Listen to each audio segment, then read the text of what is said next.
Saint Catherine of Alexandria. சக்கரங்களின் புனித Catherine மற்றும் மகா மறைசாட்சியான புனித கேத்தரினும் அழைக்கப்படுவாங்க.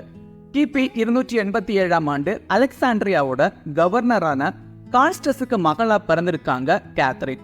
சின்ன வயசுலயே கல்வி கற்கிறதுல ஆர்வமாயிருந்த கேத்தரினுக்கு குழந்தை இயேசுவ கையிலேந்தின கன்னிமரியால் காட்சி அளிச்சு கிறிஸ்தவரா மாற அறிவுறுத்தியிருக்காங்க.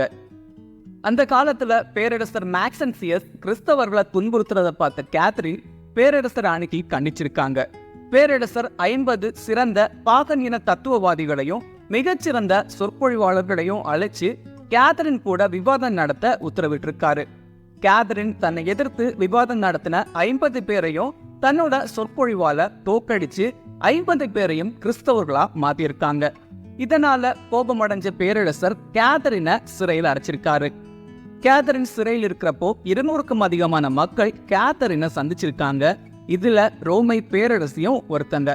கேத்தரினை சந்திச்சதுக்கு பிறகு இவங்க எல்லாருமே கிறிஸ்தவர்களா மாறி இருக்காங்க.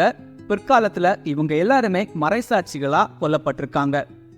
கேத்தரின் சிறைச்சாலையில இருக்கிறப்போ இளவரசரோட திருமண ஆசை வார்த்தைகளை மறுத்திருக்காங்க. கேத்தரின் ஏசு கிறிஸ்து தான் என்னோட மணவாளன்னு உறுதியா இருந்திருக்காங்க.